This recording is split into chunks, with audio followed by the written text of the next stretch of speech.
2023ஆம் ஆண்டு மூட்டியக்கோள் கேள்வி.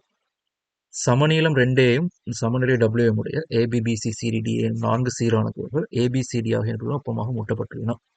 மையம் ஓவையும் A√3ஐயும் உடைய இந்த நீளம் A√3 ஆக அமையும். வட்டத்தின் ஆரை A√3 இந்த நீளம் A√3 ஆகும். நிறை WM உடைய ஒரு ஒப்பமான சீரான மெல்லிய வட்டத்தட்டு சட்டம் ABCD உள்ளே BCCD ஆகிய கோள்களை முறையே E,F ஆகிய புள்ளியில் தொடுமாறு வைக்கப்பட்டுள்ளது. உருவில் காட்டப்பட்டுள்ளவாறு சட்டத்தையும் தட்டையும் கொண்ட ஒரு தொகுதியானது ஒரே கிடைமட்டத்தில் காணப்படும் P,Q எனும் இரு நிலைத்த ஒப்பமான முறைகளின் மூலம் ஒரு நிலைக்குத்து தளத்திலே நாப்பத்தில் பேணப்படுகிறது. ABC 2π/3 CE சமன் CF சமன் A. ரைட். அப்ப இந்த நீளங்கள் A என்று தரப்பட்டிருக்கிறது. தராட்டையும் கண்டுபிடிக்க இயலுமா இருக்கு. தொகுதி சமச்சீர் தானே. தொகுதி சமச்சீராக இருந்தால் விசைகளும் சமச்சீராக இருக்கும். அப்ப இவர் π/3 ஆக இருந்தால் பாருங்க, இவரும் π/3 இவரும் π/3 வந்திருப்பார். இந்த கோணமும் π/3 வந்திருக்கு. அப்ப இவரும் π/6 இவர் அரைவாசி கோணம் π/6 இருக்கு. அப்ப இவரும் π/6 தான். இந்த நீளம் A இன் கீழ் √3 இந்த நீளம் கட்டாயம் A ஆத்தான் இருந்திருக்கணும். அதெல்லாம் கெஸ் பண்ணி கூட தெரியணும். CD மூலம் BC மீது மூட்டு C நுழையப்படும் மறுதாக்கத்தின் பருமன். இந்த தொகுதி சமச்சீராக காணப்பட்டனால இந்த தொகுதி முழு தொகுதியும் சமச்சீராக காணப்பட்டனால பாருங்க, சீன்ற மூட்டுல நிலைக்குத்து குரல் 0 இருக்கு. ரைட். ஒரு மூட்டிய கோள் தொகுதி சமச்சீராக காணப்படுமாக இருந்தால் சமச்சீர் அச்சின் வழியே கூறுகள் 0 இருக்கு. அப்ப இங்க கிடைக்கூறு மட்டும்தான் காணப்பட போகுது.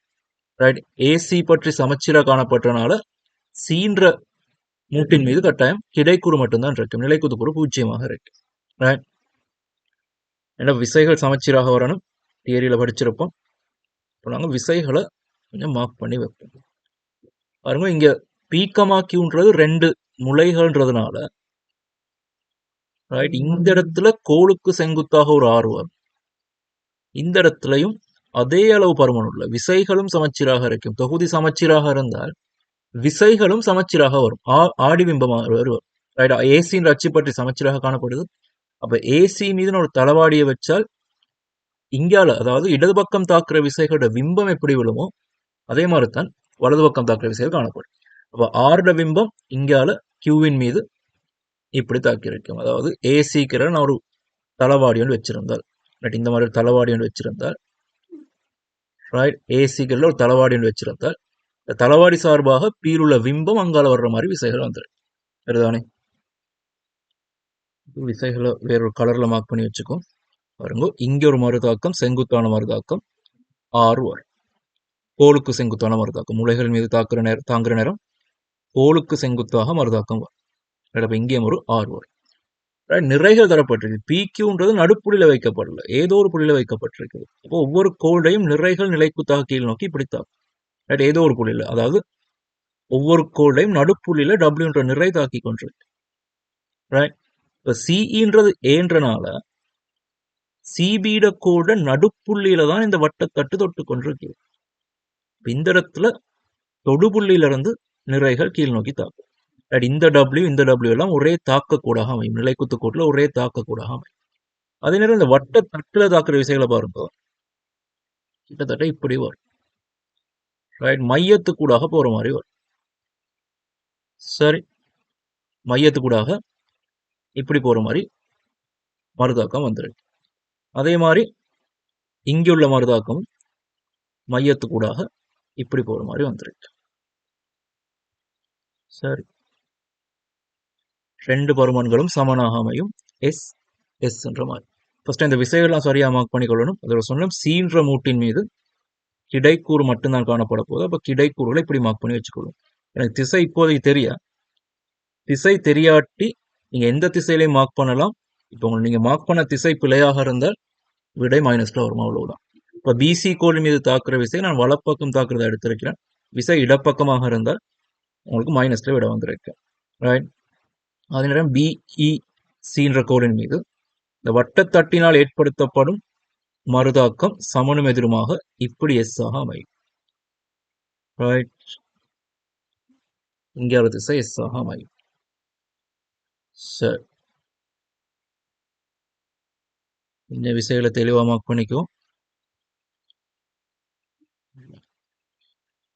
பாருங்க முழு தொகுதியும் சமச்சீரானது. ஏசி அச்சு பற்றி சமச்சீரானது. அப்ப விசைகளும் சமச்சீராக காணப்படும். இடது பக்கம் காணப்படும் ஏசி அச்சு சார்பாக இடது பக்கம் காணப்பட்ட அதே அளவு விசைகள் வலது பக்கம் வர மாதிரி மார்க் பண்ணி வச்சுட்டோம். ரைட். சிடியின் மூலம் உணரப்படும் மறுதாக்கத்தின் பருமன். மறுதாக்கத்தின் பருமன் கண்டுபிடிக்கணுமாக இருந்தால் ஏற்கனவே சொன்ன மாதிரி எக்ஸ்ட்ரா திசை நீங்க எப்படி மார்க் பண்ணிருக்கலாம்.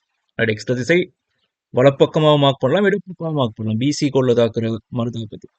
ஆனால் கெஸ் பண்ணி பாருங்க, இந்த பிசி கோளின் சமநிலைக்கு நான் பி பற்றி திருப்பம் எடுத்தால் எல்லா விசைகளும் பாருங்க, எஸ்ன்ற விசையும் சரி டபிள்யூன்ற விசையும் சரி வலஞ்சுழி திருப்பத்தை கொண்டிருக்கு. அப்போ அவங்க ரெண்டு பேரையும் சமப்படுத்துற மாதிரி எக்ஸ்ன்ற திருப்பம் இடஞ்சுழியாக வந்திருக்கேன். ரைட். அப்போ எக்ஸ்ன்ற திசை கட்டாயம் இந்த வலப்பக்கம் வந்திருந்தால் மட்டும்தான் இடஞ்சுழி திருப்பம் வந்திருக்கும். ரைட். இவங்க ரெண்டு பேரையும் சமப்படுத்துற மாதிரி எக்ஸ்ட்ரா திருப்பம் வந்திருக்கேன். நம்ம ஒரு விசை மார்க் பண்ண மறந்துட்டோம். இந்த வட்டத்தட்டின் நிறை அதுவும் கீழ் நோக்கி டபிள்யூவாக இருக்கு. வட்டத்தட்டின் நிறை நிலை குத்தாக கீழ் நோக்கி டபிள்யூவாக இருக்கு. அதுவும் தரப்பட்டிருக்கு. இப்போ பாருங்க,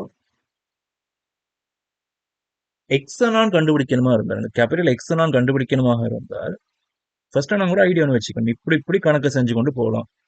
மூட்டியக்கோள் கணக்கில் எப்பயுமே ஒரு மெப்பண்டு வச்சுக்கிறது நல்லா. இப்போ எக்ஸை கேட்குறாங்களா இருந்தால் எக்ஸை கண்டுபிடிக்க நான் எடுக்க போகிற ஸ்டெப்ஸ் என்ன, எப்படி கண்டுபிடிச்சு கொண்டு போகலாம். யாரை கண்டுபிடிச்சு நான் எக்ஸை அணுகி கொண்டு போகலாம். ரைட். இப்போ பாருங்க, நான் யாரு பற்றி திருப்பம் எடுத்தாலோ அல்லது விசை கூறுகள் பிரிச்சாலோ நிறைய தெரியாக்கணியங்கள் வரப்போகுது.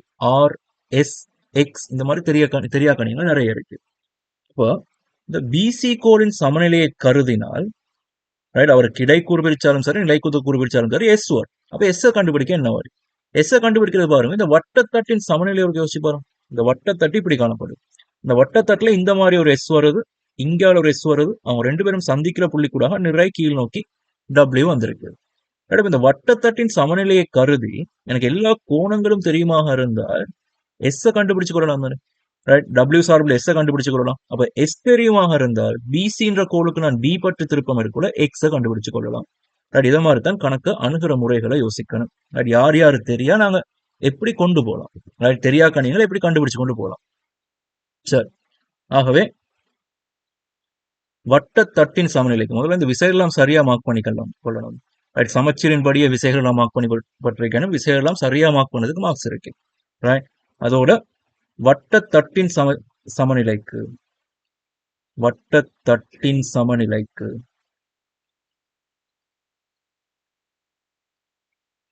நிலைக்குத்து சமநிலை போட்டா கிடைக்கூறு பிரிக்கிற அர்த்தம் இல்லையே.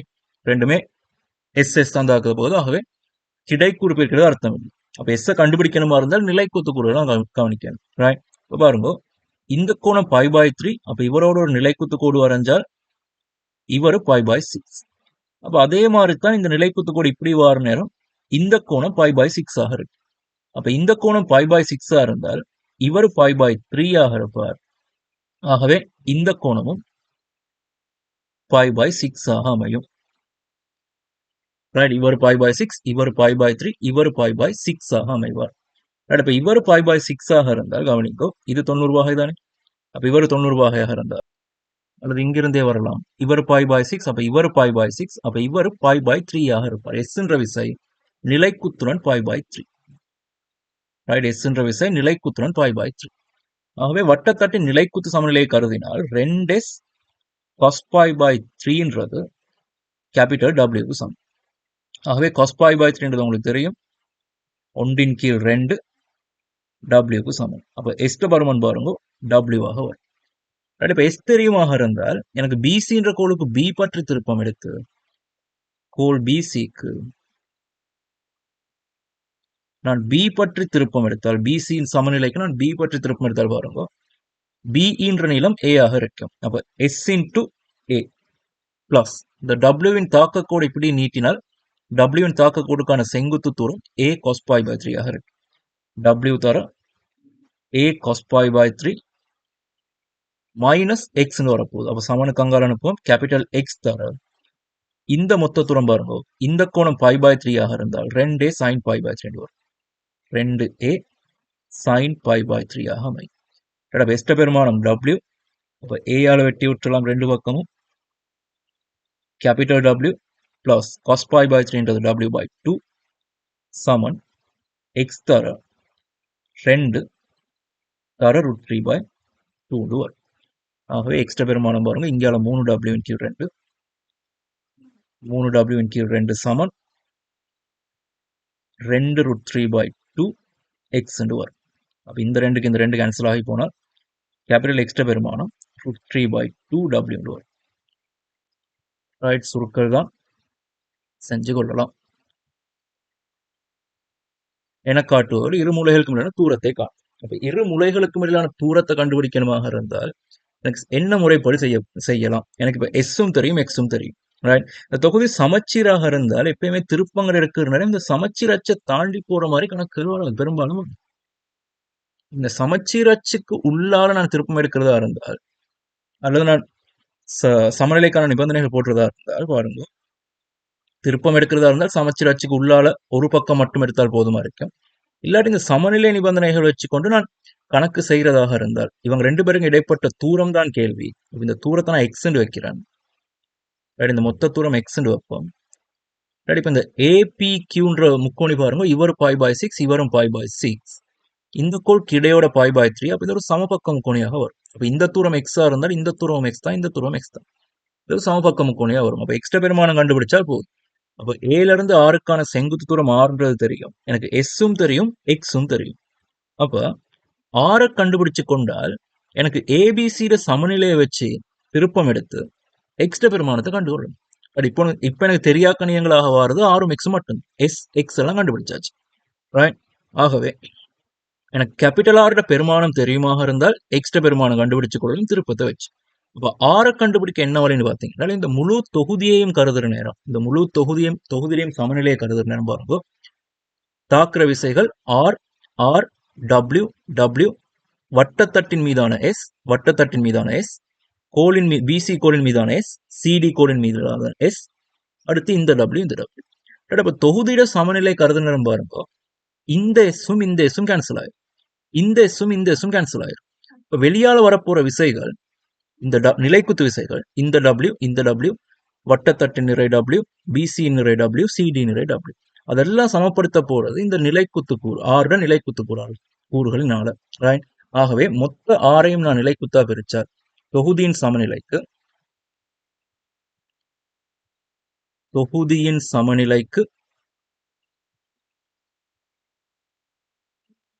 நான் எல்லா விசைகளையும் நிலைக்குத்தா பிரிச்சால், ரைட், ஆரின் ரெண்டு கூறுகளும் எல்லா நிலைக்குத்து விசையும் சமப்படும். இந்த எஸ் வந்து கிடையா பிரிச்சாலும் சரி, நிலைக்குத்தா பிரிச்சாலும் சரி, தங்களுக்குள்ள சமன் செஞ்சு கொள்ளும். ஏன்னா நான் தொகுதியாக கருதுறது இந்த கோள் தொகுதியையும் வட்டத்தட்டையும் தான். இப்போ வட்டத்தட்டின் மீது ஒரு எஸ் வருது, அதே அளவு எஸ் எதிர் திசையில பிசி கோளின் மீதும் வருது, அதே மாதிரி இங்க அளவு. அப்ப இந்த ரெண்டு எஸ்ஸையும் நீங்க எப்படி கூறு பிரிச்சாலும் கேன்சல் ஆயிடும். அப்ப அதை பத்தி யோசிக்க தேவையில்லை. எல்லா நிலைக்குத்து கூறும் சமப்படுத்த போறது இந்த ரெண்டு ஆரும் இந்த எல்லா டபிள்யூயும் சேர்ந்துதான். இப்போ ஆறு நிலைக்குத்து கூறு பாருங்க, ஆறானது நிலைக்குத்தோட இவர் π/6, இந்த கோணம் π/6, மொத்தமாக π/3 கோணமா. ஆகவே நிலைக்குத்தா பிரிச்சால் 2r cos π/3ன்றது 5w சமனாக இருக்கு.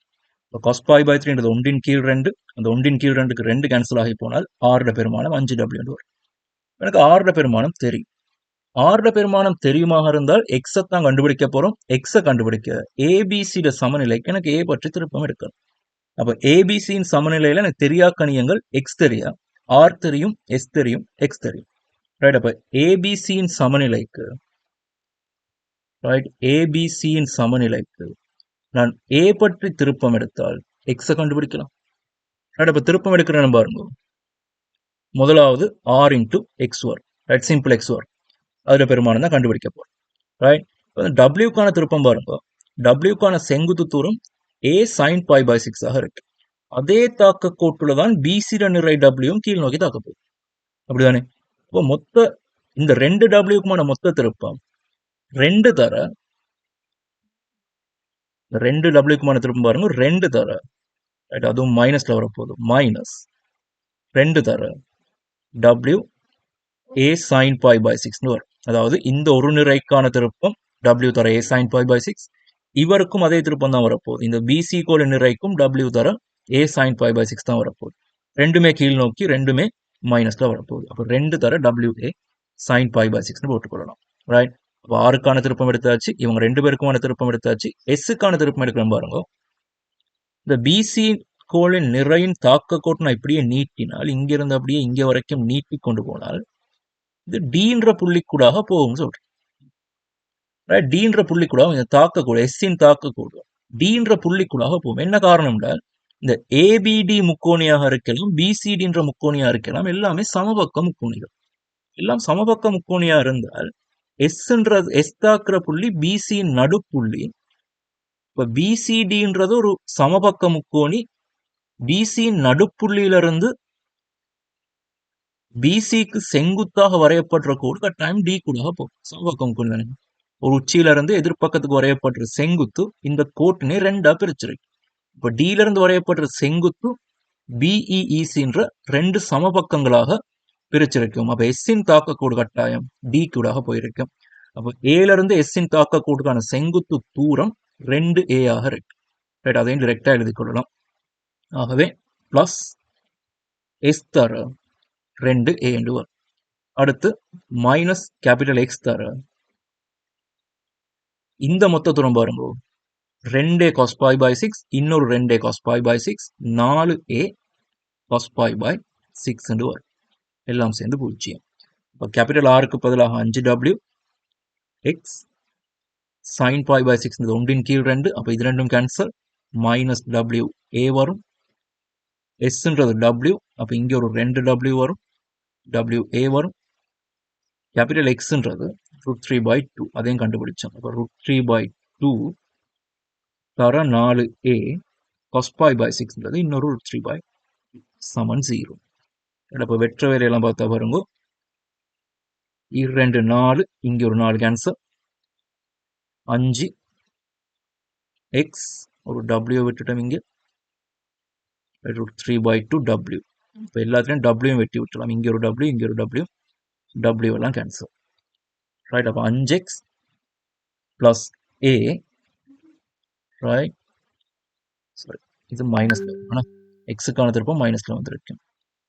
ரைட், மைனஸ் 4, அப்போ 3a என்று வரும் சமன் 0. அப்போ எக்ஸ்ட்ரா பெருமானம் பாருங்க 2a இன் கீழ் 5 என்று வரும். இதான் முளைகளுக்கு இடைப்பட்ட தூரமாக அமையும். எப்பயும் மூட்டிய கோல் செய்யக்கூட ஸ்டார்ட்லேயே ஒரு மேப் கொண்டு வச்சுக்கோங்க. இப்படி ஸ்டார்ட் பண்ணி இப்படி கொண்டு போக போகிறோம். தெரியா கணியங்களை இப்படி கண்டுபிடிச்சு கொண்டு போக போகிறோம். ரைட், ஃபர்ஸ்டா நான் எக்ஸை தான் கண்டுபிடிக்க போறேன்டா. எக்ஸை கண்டுபிடிக்கிறது எனக்கு எப்படியுமே எஸ் தேவைப்படும். அப்போ எஸ்ஸை கண்டுபிடிக்க என்ன செய்யலாம்? எஸ்ஸை கண்டுபிடிச்சிட்டால் பிசியில சமநிலையை போட்டு எனக்கு எக்ஸை கண்டுபிடிச்சு விடும். இப்போ எஸ்ஸும் தெரியும், எக்ஸும் தெரியும். ஆகவே இந்த தூரத்தை எப்படி கண்டுபிடிக்கலாம்? அப்போ ஆர் தெரியாட்டி ஆரை கண்டுபிடிக்க வழி என்ன? படிப்படியாக ஒரு சின்ன மேப் ஒன்று வச்சுக்கொண்டு செஞ்சு கொண்டு போனீங்கன்னா மூட்டிய கோல் கணக்கு லேசாக செஞ்சு கொண்டு முடிக்கலாம்.